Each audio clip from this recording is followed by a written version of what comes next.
Welcome to the physics class for March the 16th. The plan for today is we are going to go over last night's homework, and then we're going to spend the rest of the day today reviewing, going over the practice test. And then next time we meet, which for those of you in the 8A class will be Thursday, that'll be the test. And then if any of you on the 8A class are watching this recording, for the in the B-Day class, watching the recording. So for B-Day, it'll be on Thursday.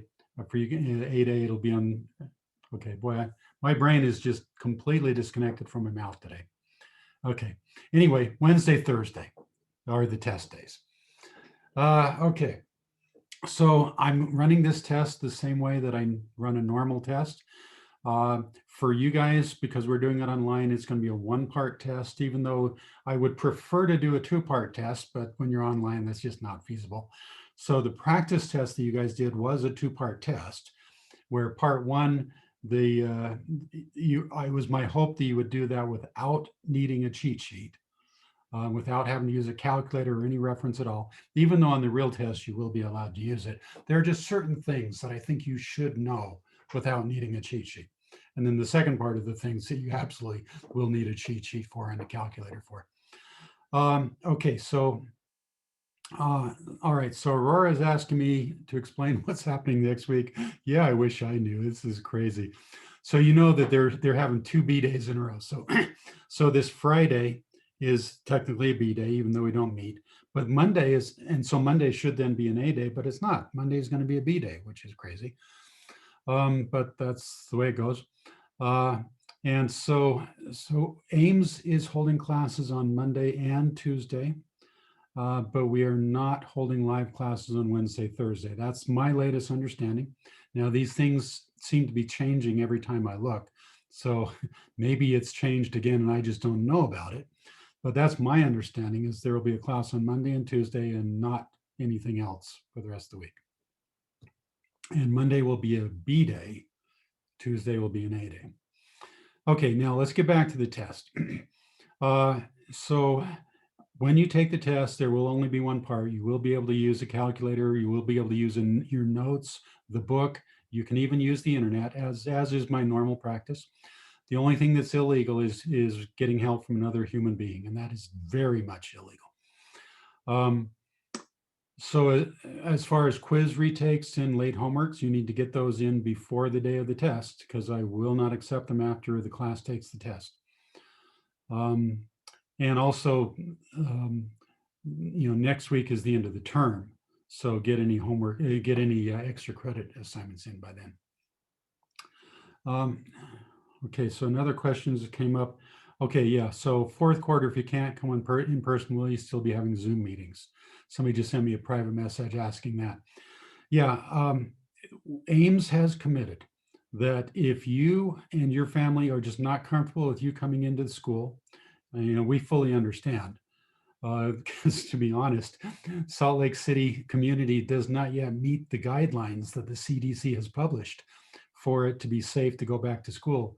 Now, all of the people here in Utah don't seem to care about the CDC guidelines, which, let's not go there. so we're having school no matter what. But if you care about the CDC guidelines and you don't feel comfortable coming to school, we fully understand. And so we will accommodate you. I don't know exactly how the details of how it's going to work out, but what I'm thinking right now is that I will have my computer camera turned on, and I will be recording the classes. And so you can watch the classes online. Now it's going to be a little harder for you to interact because I'm going to be up at the board writing stuff. And so if you type a question into the chat box, I'm probably not going to see it. So I'll have to have one of the students maybe kind of watch the chat box for me. So if you type something in the chat box and they say, hey, Mr. Hendricks, somebody just asked a question, we'll work it out somehow. I don't know exactly how right now, but we will. Okay, so also before we get into last night's homework, last time we met, Connor, he stuck around after everybody else has signed off, and he asked a really interesting question. one that I think the rest of you will want to know the answer to. We were talking about contact lenses, and he said, well, Mr. Hendricks, if this is the eyeball and the contact lens has to fit on the eyeball, doesn't it mean that contact lenses by definition must be concave? How can you have a convex? Because remember, this is the shape of a convex lens, and this is the shape of a concave lens. So you can see how a concave lens could easily fit on the eyeball. Okay, but how in the world would you get a convex lens to fit on the eyeball? That just doesn't make sense. How can you do it? Well, the answer is this. Okay, what about if I were to give you a lens that looked like that? Okay, and I were to give you another lens. Let's see, let me go back to here. And so the other lens looks like this. Okay, that's probably this not a terrible drawing, horrible drawing. But basically, it is possible that you can have a lens that's curved on one side to where you say, well, that looks to me like concave, and on the other side, that looks like convex. And so it depends on the relative ratio of these, of the rate of curvature. So if the rate of curvature of the concave side is greater than the curvature on the other side, then this lens will behave as a concave lens. But if the radius of curvature on the concave side is less than the radius of curvature on the convex side, then this lens will act like a convex lens. Even though this side of it is concave, if the radius of curvature over here is a greater radius of curvature, then it can behave like a convex lens. It's not a great picture here. Let's see if I can get a better picture here. Okay, so there you go. All right, so basically just ask yourself, is it thicker on the middle than on the edges? And if it's thicker in the middle than it is on the edges, then it's going to behave like a concave lens, even though one side, or I'm sorry, convex lens, even though one side of it is actually concave. Okay, so yeah. All right, so let's get back to the last night's homework. So here, okay, here it is. Let me start sharing my screen with you. All right, here are the answers, the ones you haven't already looked up. So as usual, if you could only see one problem worked through, what would you want that one problem to be? Now, hopefully we'll do more than one, but you know, just in case. All right, I'm seeing a vote for number 29, but that's not the only one, I'm sure. Is that it? Nobody else wants to vote? Okay, so I'm seeing a couple of votes. All right, looks like number 29 is definitely getting the most votes. So that's one we'll do. 29.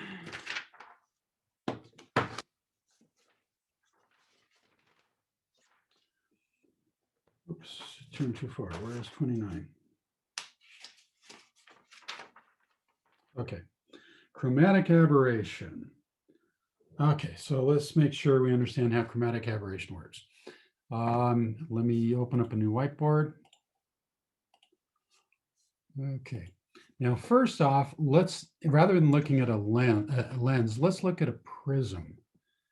So if you've got a prism, okay, and you got white light coming in here, and what you get coming out the other side is a rainbow, all right, which one gets bent more? Well, it turns out that the blue light gets bent more than the red light does.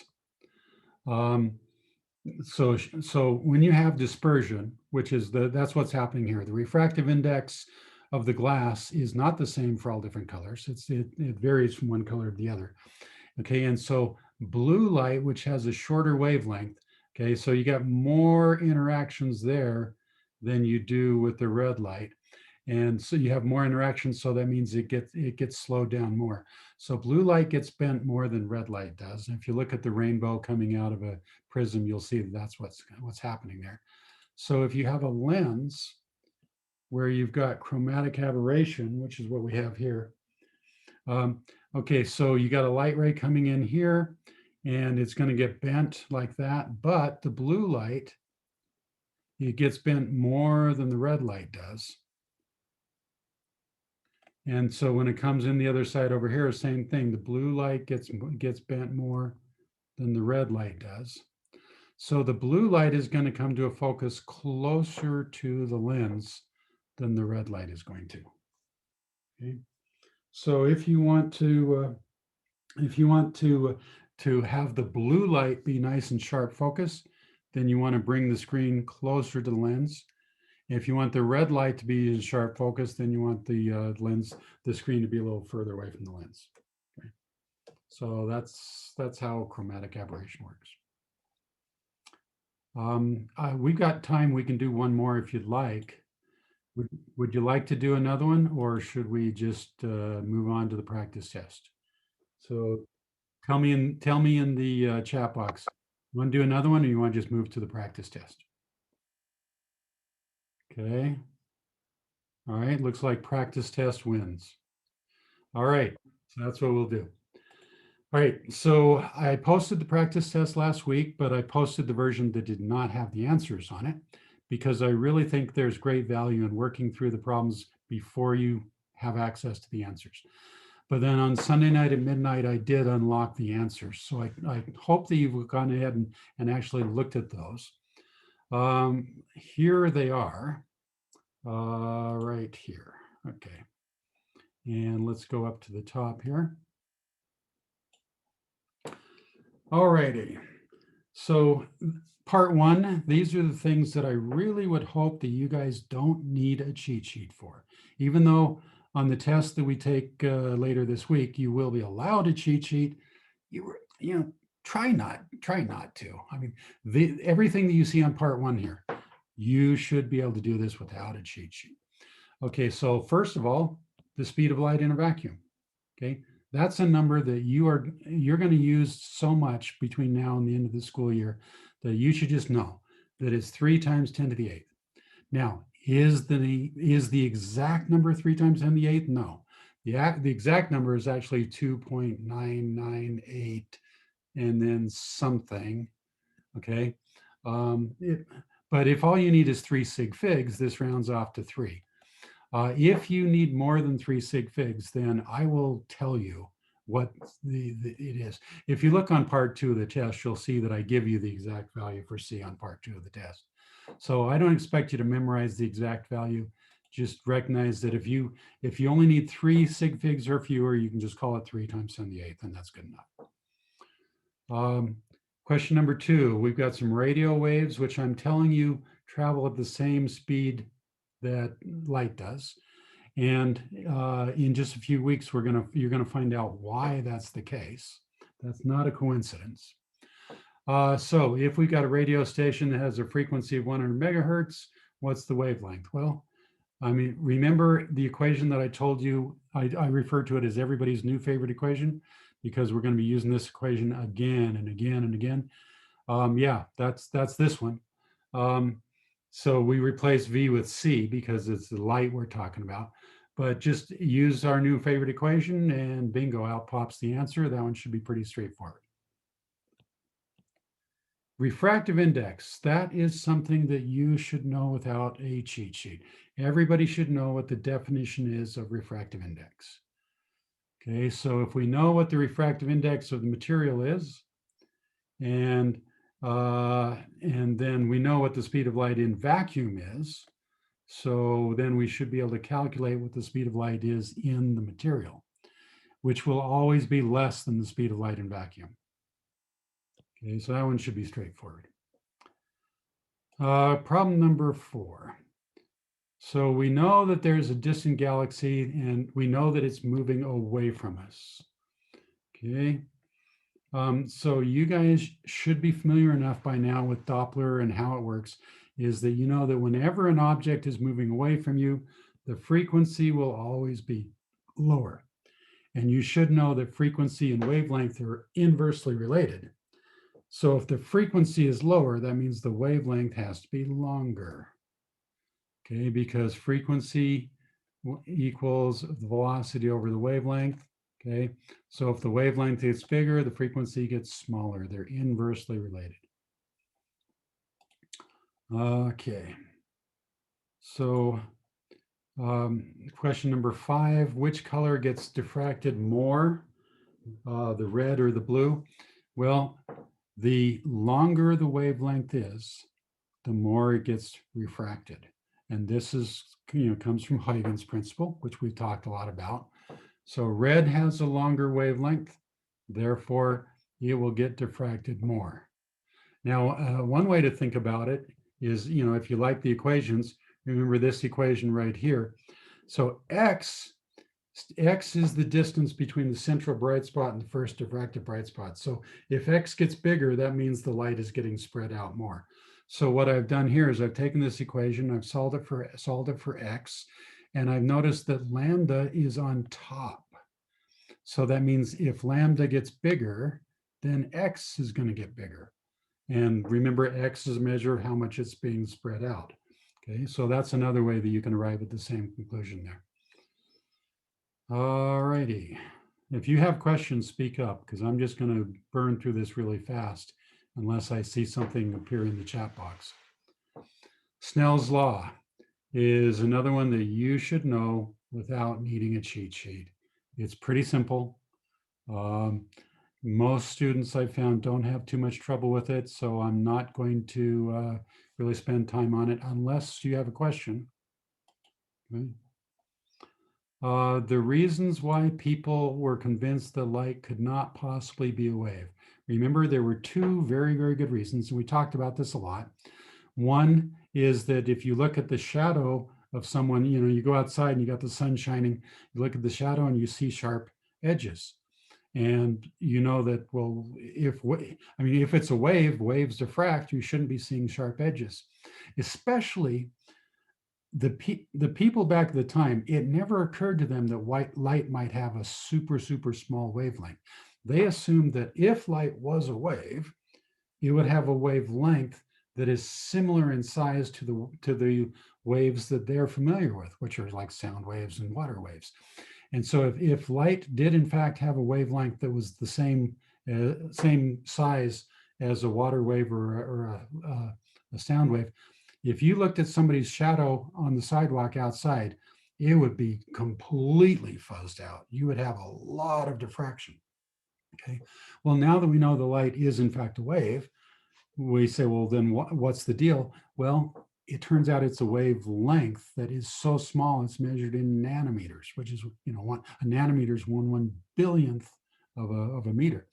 So now that we know it's a small wave, then we look at it and we say, oh, okay, well, then we're not so surprised that we have sharp edges, because we know that if you have a really small wavelength, you're not going to have as much diffraction as you would if you had a big wavelength. Okay. And then the second argument for why light couldn't possibly be a wave, the one that it travels through empty space. And so, that's a pretty darn good argument. But once Thomas Young proved that light is a wave, then we got a problem here. So how is it the light travels through empty space if it's a wave? Well, the inescapable conclusion is that empty space isn't empty. There's something there. We may not be able to reach out and touch it and feel it with our hands, but there is in fact something there. All right, and that opens up a real Pandora's box of craziness, which we are going to start getting into very soon. Relativity and quantum mechanics and all the really cool stuff, my favorite stuff to talk about. We will get there very soon now. Okay, and so the experiment that proved that light was a wave was the Thomas Young double slit experiment. Okay, and then question number 9 we just got through talking about. Okay, so, all right, so light's a wave, but is it a longitudinal wave or a transverse wave? Well, we know that it's a transverse wave. Okay, and the way that we know that is the experiment here, where, okay, we took the light and we take the polarizing, oh, you can't see that. That better? You can see that now? Okay. So we take the light, take the polarizing filter, and if they're both oriented the same way, then the light gets through. But when I rotate it 90 degrees, then the light doesn't get through anymore. Okay. If light was a longitudinal wave, that would not happen. Because if it's a longitudinal wave, the vibrations occur in the same direction as the light is moving. And so I could rotate these things all I want, and it wouldn't have any effect if it was a longitudinal wave. Only if it's a transverse wave. Okay. Let's go back to here. All right, now this is really important. This is when a light or any wave, it doesn't have to be a light wave, any wave, when any wave it hits a boundary, okay, some of the light's going to be transmitted, some of it's going to be reflected, and when do you get inversion, when do you not? You need to know, right? So first thing is know the transmitted pulse never gets inverted, never ever. The reflected pulse sometimes gets inverted, okay? So if you're going from a medium where the wave speed is relatively low into a new medium where the wave speed is relatively high, then you do not get inversion. And that's like if you have a rope that's connected up to a string, okay? You don't get inversion. You get a pulse coming along here, and the reflected pulse is not inverted. Okay, but if it's the other way around, if you're going from the string to the rope, then the reflected pulse will be inverted. Okay, so and this is really important when you're doing thin film interference problems. If you get the phase inversion wrong, then you're going to get the whole problem wrong. So make sure you understand that. All right, number 13, 14, 15, these are all just definitions. I don't think we need to spend time talking about definitions. Make sure that you know the definitions and make sure that you really know them well enough that you don't need to look on a cheat sheet. I mean, these are things that should be in your brain. Okay, number 20 here. This is the exact same problem as I put on the quiz. And so I'm hoping that you'll understand what's happening there. So because of the light refraction, the light coming from the fish to the hunter, the angle changes. And so the fish appears to be a lot further away than it really is. So you got to aim a little bit closer. Okay, problem number 21 with fiber optics. Okay, so it's important you understand that if you want to make a fiber optic cable, you might be tempted to just take a glass tube and then just put silver or some sort of metal on the edges of the glass tube, exactly like you have on your bathroom mirror. That's what you have on your bathroom mirrors. They take a piece of glass and then they just coat it with a metallic coating on the back side there. And so you look in there and you might think that 100% of the light is being reflected, but actually not. Okay. Every time the light ray hits that metal glass interface, you're actually losing some of the light. And so after you've had a couple of bounces here, the amount of light that you're left with is really low compared to the light that you started off with. So if you want to send a light signal a long ways, you cannot just silver the edges of the glass tube there. What you need to do is you need to surround that glass tube in another type of glass. So you've got glass inside glass, where the refractive index of the outer layer of glass is a lower refractive index. And that way you can get total internal reflection. If the outer glass has a higher refractive index, then some of the light is going to travel into it and it's going to be lost. You're going to have a lower refractive index on the outside than you have on the inside. And if you do that, then you will get 100% reflection, total internal reflection, completely efficient, You can send it for miles. Now, there is going to be some absorption because as the light travels through this core glass here, there are always little impurities in the glass. And so as it travels through the core, you're going to have a little bit of absorption taking place there. And so if you want to send a signal from here to Europe through a transatlantic fiber optic cable, you're going to have repeater stations every couple hundred miles where it boosts the signal, because you are going to lose a little bit, but you're not going to lose it at the reflections. It's in the inside here where you're going to lose it. Okay. Still not seeing any questions, so I'm going to move on. If you have questions, either speak up or type something in the chat box. All right, so now we're into part 2 of the practice test. This is the part where students in previous years were finally allowed to pull out the calculators and their cheat sheets, and they were only allowed a one-page cheat sheet. I would highly recommend that you also prepare a one-page cheat sheet. Even though you're allowed to use more than that, it's really to your advantage to go through all of your notes and pick out the things that you think are the most important and put them on one piece of paper. The act of preparing a one-page cheat sheet is one of the best things that you can do to take a test. Even in classes where you're not allowed to use a cheat sheet, preparing a cheat sheet will really help you. And then you can review it right before the test and then put it away. Okay, so question number 22. Again, this is just an application of everybody's new favorite equation.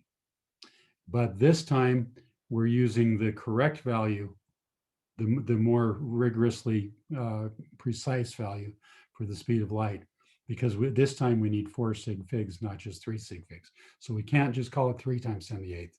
We have to use the more accurate number. Okay, number 23. This is just a Snell's law problem. So you should be good with that. Now, hang on, we just got a question here. Can we always use 1 for the refractive index of air?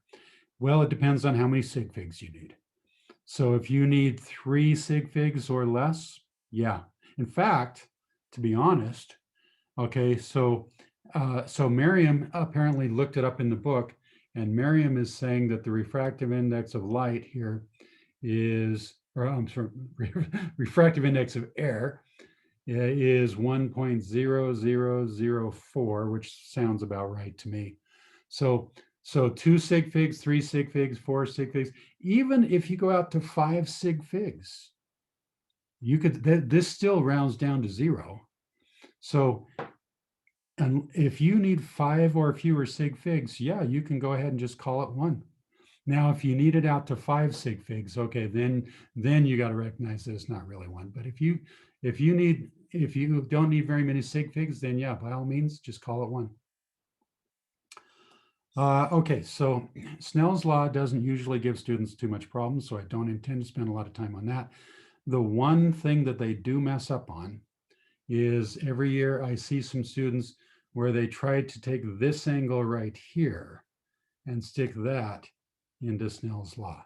Bzzzt, do not do that, okay? If you're going to use Snell's law, the angle that you use has to be the angle relative to the normal. It has to be this angle here. And the same down here. It has to be the one relative to the normal. So as long as you don't make that mistake, I think that you should be pretty good on Snell's law problems. Okay, number 24.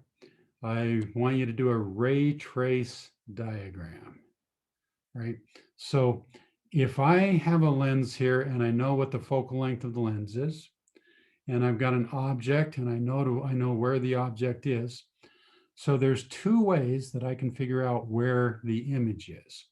One way is to use the thin lens equation, which is probably the way that I would recommend that you do it. But I want you to be aware that it is possible to do it just by drawing pictures, as long as you draw them carefully. If you just do a quick sketch like I did, that's not a good idea. But if you get out some graph paper and you draw very carefully using the graph paper to make sure that you put this dot at exactly the right distance, and then make sure that you put this arrow at exactly the right distance. So if you use graph paper and you're really careful, then you can just do a ray trace diagram and follow the light rays, and then that will tell you where the image is. Now, what you're seeing right here, this ray that you're seeing right here is different from what I told you before. When I told you before, I talked about two principal rays. And since we were kind of short on time, I skipped over the fact there's actually a third principal ray that you can use that is sometimes easier to use than the second principal ray. So let's talk about principal rays. The first principal ray is the one that leaves the object and goes parallel to the optical axis. And when it comes out the other side, it goes through the focal point. But if you've got a concave lens like this, well, there is no real focus point. There's a virtual focus point. So if you've got a concave lens, then it actually doesn't pass through the focal point, but it behaves as if it had come from the focal point. Okay, so the first principal ray is the one that goes parallel to the optical axis, and then when it comes out the other side goes like this. Now, the second principal ray that I talked about last time is not always the most convenient one to use. What you're seeing right here, this ray right here, this is the third principal ray, which I didn't talk about last time, but I'm going to talk about right now. It sometimes is very helpful. The third principal ray is the ray that passes through the center of the lens, right at the optical axis, right in the middle of the lens. And it's especially nice because any light ray that goes through that point right there just continues on straight. It doesn't get bent at all. And so quite often it's easier to use the first and third principal rays than it is to use the first and second principal rays. And so that's what I've done right here. So if I take these two rays and they go like this, so if you were a person standing over here and this was a curtain and you didn't know what was on the other side of the curtain, but you knew that this ray and this ray came from the same point. So what you could reasonably assume is that, well, let's just track them backwards, assuming that they had traveled in a straight line. Okay, so you're going to say this guy right here, if I track him backwards, he goes like that. This guy here, if I track him backwards, goes like that. So the person over here on the right side of the lens, they would conclude that these two light rays came from this point right here. Now, they don't know that that's not actually what happened. They actually came from this point right here and they got bent. Okay, they have no way of knowing that. They are going to think that they came from this point right here. And in fact, if they stand here and they look through the lens, they won't see the object there. They will see something right here that is this size and it appears to be located this distance away from the lens. That's what you will actually see if you look through the lens. Okay, and so if you use graph paper and use ray tracing, you can figure out where the image is. Okay, but on the test, I would not recommend that you do that. On the test, I would recommend that you use the thin lens equation. Okay, just be careful that because this is a concave lens, it does not have a real focus. It has a virtual focus. And so that means that F has to be negative 27, not 27. So when the problem says that the focal length is 27, but it's a concave lens, that means that it's a virtual focus. And so F has to be negative 27, not positive 27. So when you put that in for F and the object, put in that and you do the math, and what you'll get is that the image distance turns out to be a negative 16. Don't let the negative bother you. The negative just tells you that the object is on the same side of the lens as the image is. Okay, normal, with what many people call a normal lens. Most people like convex lenses better than concave lenses. So with a convex lens, the object is over here and the image is over here. This is the quote unquote normal way of doing it. So if it's the normal way, then DO and DI are both positive. But if you have a concave lens where both the object and the image are on the same side, okay, that means that the image distance is negative. Okay, and you'll only get that if you put in the focal distance as being negative. Okay, so let's. So I hope that this is clear. I'm not seeing any questions. Okay, so I'm going to move on. Question number 25, we got a diffraction grating. All right, so the thing you need to understand here is that a diffraction grating behaves exactly the same as a double slit. So when we derived this equation, well, actually, this is the one we derived. This is the simplified version. But when we derived this, we assumed that there were two openings. But in fact, the math works out the same, even if you have a whole bunch of openings, which is what a diffraction grating is. Okay, so a diffraction grating is you have a whole bunch of openings separated by some blockages. The math works out exactly the same as if there were only two openings, right? So the rigorously correct equation is this, but if L, that's not an L, let me go back and make that be an L, okay? So if L is much, much greater than X, then L is approximately equal to H. So we can take the H in the rigorously correct equation, we can replace it with L, and then what was an equal sign now becomes an approximately equal sign.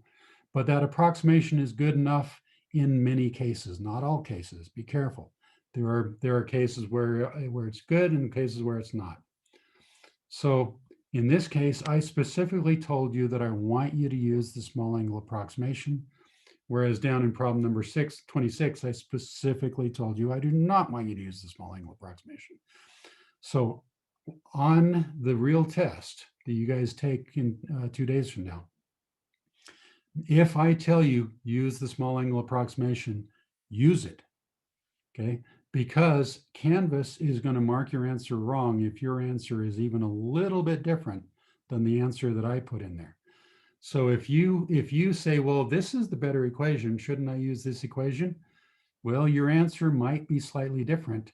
And if I told you use this equation, then that's the equation that I used when I put the number in as the answer for Canvas. And so if you want your answer to match mine, you'd better use the same equation that I used. But in 25 and 26, you'll see this is a case where it doesn't really matter too much. Let me adjust it just a little bit here so we can see both of them. Okay, there we go. Okay, so in this particular instance, when we do the equation the first time using the approximate thing, we get 522 nanometers. When we come back and redo the exact same problem, but this time we use the more rigorously correct one, we get 519 nanometers. So you see, it only made 3 nanometers different. Okay, so in this particular case, with this particular grating held at this particular distance, it turned out not to make a very big difference. But if we use a different grating, it might make a big difference. So be careful on that. Right? Can I move on? If I don't hear any objections or any questions, I'm going to move on. Okay. All right, now we get into the stuff that I'm going to spend some time on, because I know from past experience that students, they tend to struggle with thin film interference. The only way to really learn it is to do a bunch of problems. And so you'll notice on the practice test, I gave you 3 problems that all deal with the thin film interference effect. All right, so let's do this slowly and carefully. Now, first thing I got to warn you that I use slightly different terminology than I did before. This delta R, that's the distance that ray number 2 had to travel that ray number 1 didn't. So here's ray number 1. Ray number 1 is the one that reflected off the front surface. Ray number 2 is one that went through to the back surface and then came back up. So ray number 2 had to travel a greater distance than ray number 1 did. So when I say delta R, I'm talking about the difference that ray number 2 had to travel that ray number 1 did not have to travel. That's the difference, okay? And hopefully you guys realize that delta R is equal to 2 times T. So T is the thickness of the film. And so you see that ray number 2 had to travel through the film, bounce off the other side, travel through the film a second time. So the total distance that it had to travel is twice the film thickness. Okay, so how do you know what you want delta R to be? How do you know whether you want it to be lambda over 2 or lambda over 3, and how do you know? So here is the approach that I want you guys to take. First thing, I want you to ask yourself, what happens when light ray number 1 gets reflected off the front surface? Does it get inverted or does it not? Okay, well, light ray number 1 reflects at this interface right here. And this is the interface where we're going from a relatively low refractive index into a relatively high refractive index. That means that ray number 1 gets inverted. Okay, now what about ray number 2? Ray number 2 reflects right here. So again, it's going from a place where the refractive index is relatively low into a place where the refractive index is higher. Okay, so that means ray number 2 gets inverted. So both of the rays get inverted. Okay, all right, so now what I'm going to do here is I'm going to go into Desmos. And let me just get rid of that. I want to start up from scratch so you guys can see everything I do from scratch. Okay, so I go into Desmos and I start up the graphing calculator. So what I need is I need to have an equation here that represents each of the 2 waves. So my first wave, this first equation, this is going to be the ray that reflected off the front surface. So let's just go with the simplest equation for a wave, just y equals the sine of x. Okay, you can't get any simpler than that. Now I could have done cosine if I wanted, doesn't matter. Okay, and now my other wave here, okay, this is also y equals the sine of x, but this is ray number 2. Ray number 2 had to travel a greater distance. So I need something in here to account for the fact that ray number 2 traveled a greater distance. So let's do minus a. And you'll notice that Desmos asked me, do I want to add a slider? And so I'm going to say, yes, I want to add a slider for a. Okay, so then by adjusting this, I can account for the fact that ray number 2 had to travel a greater distance. So let's start off with it at 0. So right now, I'm assuming that the film is actually completely infinitely thin, which is obviously not possible, but that's a good starting point. Okay, but I haven't yet accounted for the fact that both of the rays got inverted. Okay. So let's go ahead and do that. So both rays got inverted. So the way that you account for that in Desmos is you go back here and you just put a minus sign in front of that. So there's ray number 1 inverted, and here's ray number 2 inverted. Bingo. Okay, so what you see is the effect if the film was infinitely thin. So we got these 2 rays that are right on top of each other. So you'll see that we have constructive interference. Now, if I slide it over here, now I have destructive. And now I keep sliding it. Now I have constructive and keep sliding. Now I have destructive. So I can get them all. So which do I want? Do I want constructive or destructive? Well, let's go back and read the question. The question says that when we shine white light on this object and we look at the reflected light, we see a yellowish green color. That means that all of the other colors are undergoing destructive or at least partially destructive interference, because when you shift the wavelengths, there's only going to be one wavelength that's going to be totally constructive. The rest of them are going to be kind of a mix between constructive and destructive, or more partial or destructive. Only one wavelength at any given time is going to be totally constructive. So if we're seeing yellow-green light, which has a wavelength of 540, that means that the yellow-green light is undergoing constructive interference. So what does this thickness need to be in order for us to have constructive interference? Well, let's go back to Desmos. Okay, so you see that if we have zero film thickness, well, then we have constructive interference, which is what we want, except that it's impossible to have zero film thickness. Okay, yeah, it has to be a non-zero thickness. Okay, so I'm going to have to slide it.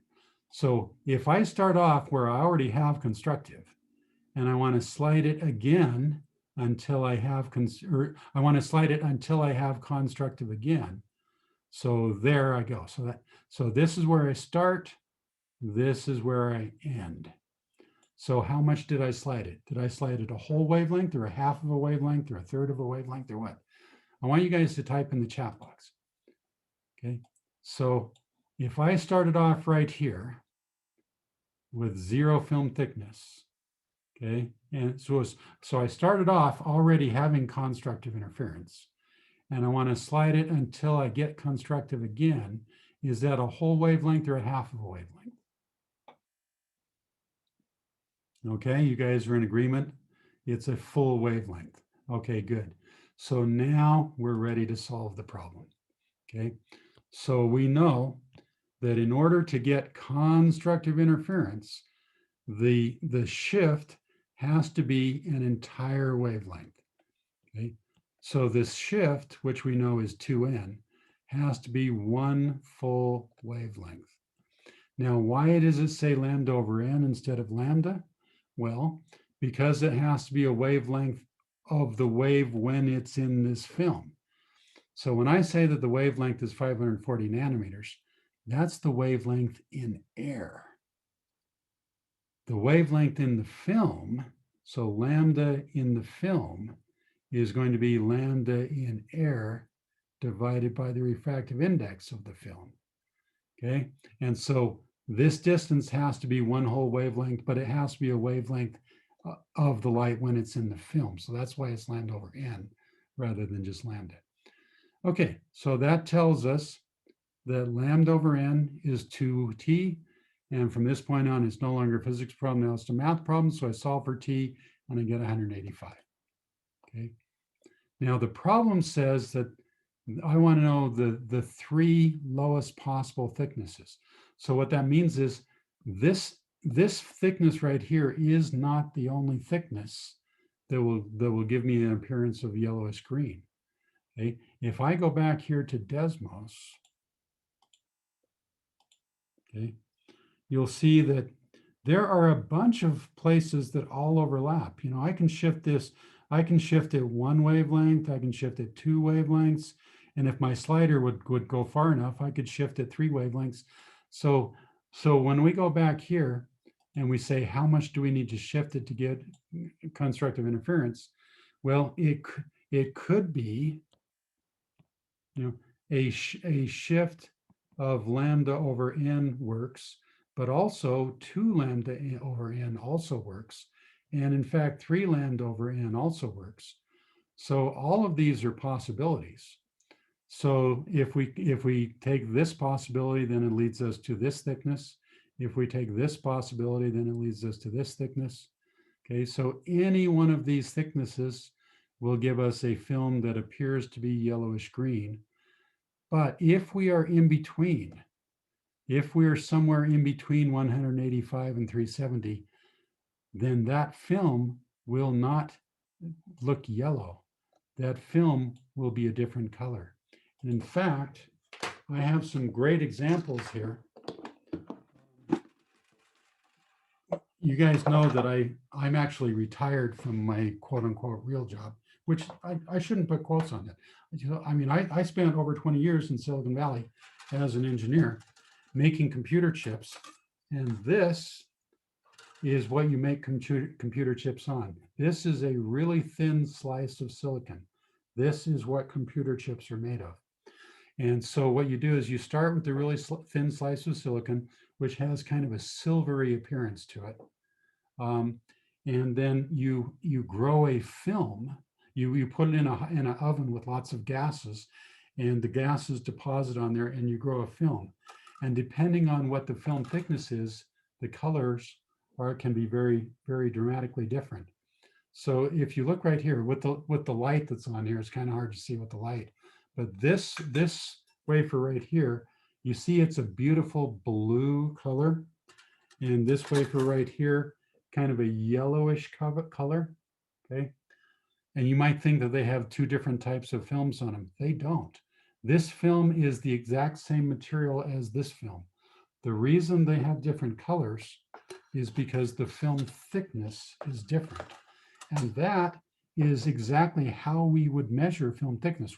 Back when I was in Silicon Valley, when we're growing films on there and we want to know when can we take it out of the oven, the way we do that is by looking at the color. And what we see is that it starts out, it goes blue, and then it goes green, and then it goes red, and then it goes blue a second time, and then green a second time, and then red a second time, and then blue a third time. So we just watch the colors, and when it gets to the right color, then we turn off the oven and take it out and say, okay, well, we've got the right film thickness now. So this is real world application here of optical physics. All righty, let's go on here. So problem number 27, I think, is a great example that I hope you guys understand. Problem number 28 is another thin film problem with some important differences. So let's look at the similarities and the differences. So on problem number 28, if you take a picture, you'll see that we're going from low refractive to high refractive. So that means that the first ray is inverted. And then if you look at the second ray, again, you're going from a low refractive to a high refractive. So the second one is inverted. And so you look at that and you say, well, that was the case that we had before. Because remember what we had before back in problem number 27? Back in problem number 27, we had both of the rays were inverted. Okay, and in problem number 28, we also have both of the rays inverted. So does that mean that we can use the same equation for problem number 28 that we used for 27? Bzz, no, we cannot. The reason we cannot is because this time around, we want an anti-reflective coating. That means that we want destructive interference. So back on problem number 27, we were saying that we were seeing yellow light. So that if we're seeing yellow light, that means that the yellow light is interfering constructively. But in this case, we want to not see the light. So we want destructive. So even though they're both inverted like they were before, we want destructive this time, not constructive. So if we go back to Desmos, okay, so if we start off with 0 film thickness, so notice we got a negative sign up here and we got a negative sign down here. So they're both inverted, okay? So if we start off at 0, that means we're starting off with constructive, but you're not allowed to have 0. You have to have non-zero.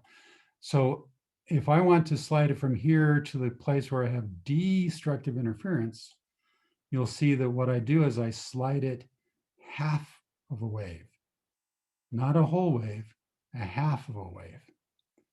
So that means that my equation here is going to be a little different, okay? Because this time I want to shift it by a half of a wave, not a full wave. Last time in problem number 27, the shift was a full wave. This time it's only half. Okay, so this then is the equation that I want to use. Solve this for t, and I get this as my answer. Okay. So you see, I can't give you a set of equations that you can just blindly, mindlessly apply. You have to turn your brain into the on position, and you have to analyze it step by step by step. That's the only way this works. Now, problem number 29, I purposely made it so that it's the same problem with one seemingly trivial difference, but it turns out it's not so trivial. Instead of using a refractive index of 1.43, we're going to use material that has a refractive index of 1.72. So how does that affect things? Well, that makes a huge difference because this second light ray, it is going from a higher refractive to a low refractive. So that means the second light ray is not inverted. Back here on part A, they were both inverted, but in part B, one of them is inverted, the other one is not. Okay, so that changes everything. So when we go back into Desmos here, okay, the first light ray gets inverted, the second light ray does not. So that means we got to get rid of that minus sign. So now you see if we go back to 0, you'll see that we're starting off from destructive now. We're not, last time we did this, we were starting off with constructive. Now we're starting off with destructive, which is what we want. Remember, this is an anti-reflective coating. So we want destructive, but you can't have 0 film thickness. That's just not possible. So we're going to have to shift it. So if we started off at destructive and then we shift it until we get destructive again, that means our shift now is going to be a full wavelength. And so that makes a big difference. So up here in part A, the shift was just a half of a wavelength. But because of this change right here, in part B, the shift now needs to be 1 full wavelength. And so that means that the equation we're going to use is going to be this rather than this, which gives us a different answer than we had before. So you see, you really have to understand everything. You got to understand whether they get inverted or not. You got to understand whether we want destructive or constructive interference. You really got to put everything together. It's the only way to do this. All right, so are there any questions? Are you guys feeling comfortable that you can do problems like this on the test now? Okay, I'm not hearing anybody say no, so I'm going to assume if you don't say no, I'm going to assume that means yes. All right, so problem number 29, deriving the double slit equation. You know, we talked about that. You guys should be really good with that. The mathematics is really, really simple. I mean, all you have to do is recognize that they're similar triangles. Okay, and when I say they, so what do I mean? So one of our triangles is this one right here. And so we got L, we got X, and we got H. Okay, so that's one of our triangles. The other triangle is this one right here. So we got lambda and we got D, and we don't really care what the other side is. We don't need that other side. Okay, so we recognize that those guys are similar triangles. And because you can take if you take the ratio of corresponding sides in similar triangles, so if I take the ratio of lambda over D, then the corresponding sides on that would be X over H. So bingo, just by using the rules of similar triangles, I can recognize that lambda over D equals X over H. So that is the rigorously correct equation. Now, there are times when it's difficult to know H because you can measure L very easily and you can measure X very easily. H, in theory, you could measure it, but not quite as easily, right? So there will be times where you would prefer to use L. And in fact, you can, as long as L is much, much greater than X. If that's the case, then L is approximately equal to H. And so you can replace the H with an L, and you'll get something that's not rigorously totally correct, but for many applications, it's close enough. But this is the one that's rigorously correct. Okay, so we've already talked about that, so I don't think I need to go into that anymore. Okay, now Huygens principle, we've talked about that a lot. I'm hoping that I don't need to talk about it anymore. So I'm thinking problem number 30, you should be good on that. If you have a question, ask. Otherwise, I'm going to skip over it. 31 is a Doppler problem. Okay, and I purposely set it up this way because I wanted to make some important points. I want to make sure you guys understood something really important. So what have we got here? We've got a cop chasing a robber. Okay, and so the robber has some tail lights on their spaceship, and so they are normally 650 nanometers. But when the cop who's chasing the robber looks at him, the cop sees them as being only 590 nanometers. And the cop knows because of the Doppler effect. Okay, so you guys should recognize that if the observed wavelength is less than the actual, okay, that means that she's gaining on him. Okay, so and we talked about that before. Hopefully you guys are good with that. Okay, now, if I want to know what is the relative speed, okay, remember how I said that you can take this equation that we derived a month or so ago, maybe a little more than a month ago. You can use this equation for light just as well as you can for sound. But it's going to be a little bit more trouble with light. Because with light, you'll notice whenever we talk about light here, we pretty much never talk about the frequency of the light. We always talk about the wavelength of the light. And remember why we do that? It's because we don't have equipment that's capable of measuring such an astoundingly high frequency. Remember when we did the math, it turned out it was like 10 to the 14th hertz. There just isn't equipment available that can measure that high of a frequency.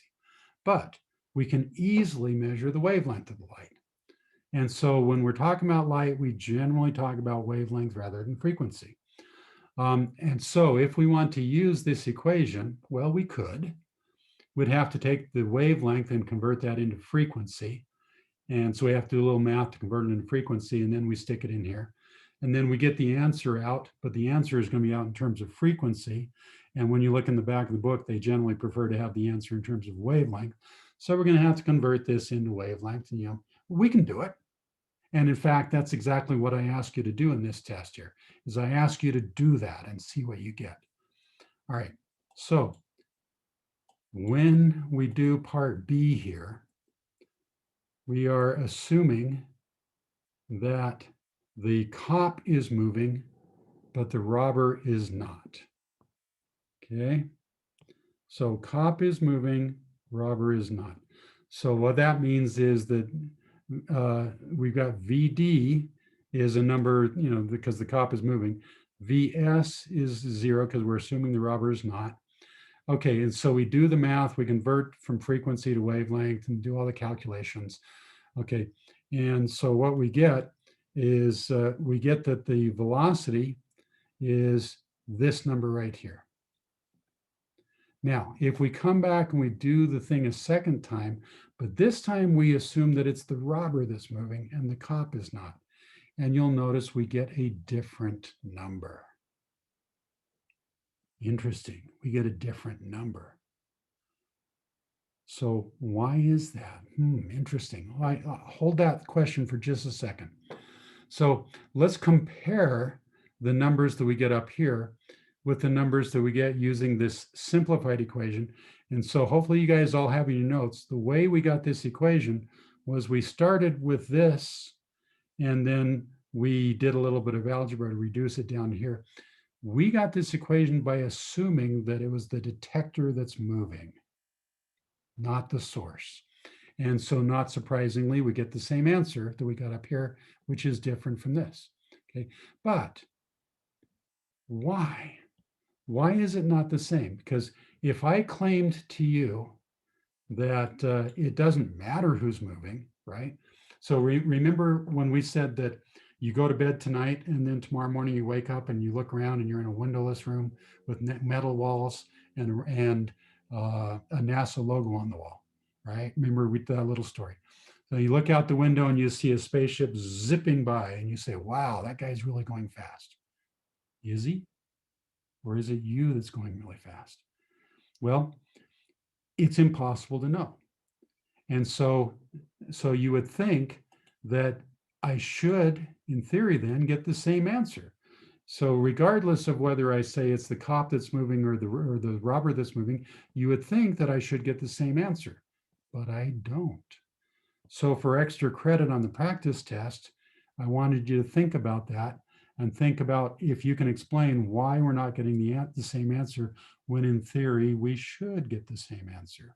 Okay. Now in the chat box here, I see that one of you is suggesting maybe it's just round off error. Turns out it's not round off error. There's more to it. There's something that we will be talking about later, but it's time dilation. I mean, you guys have all heard about the twin paradox, right? Where you have two twins, one of them gets in a spaceship, flies off, exploring the universe for a while, and then they come home. And now their twin sister stays home. And okay, and so the twin that was traveling around the universe, when they come back, she's still a young teenager, whereas the twin that stayed home is now an old grandma. Time slows down in certain cases. And so that is the reason why we're getting two different answers, is because we haven't accounted for the fact that time slows down. Now, we don't have time today to get into this. It is my intention that we will most definitely get into it.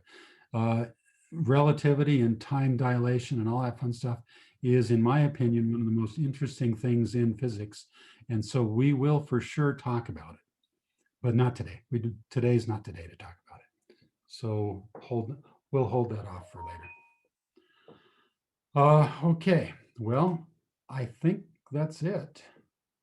We are now finished with the practice test. We've got 9 minutes left. If any of you have questions about the practice test, or questions about last night's homework, or questions about anything at all, now's the time to bring them up. If you don't have questions, then I'm okay with you typing by in the chat box, and I'll see you next time, and good luck on the test. Okay. Here, what I'll do, I'll turn off the recording just in case any of you want to talk, but you didn't want it to be recorded. Here goes.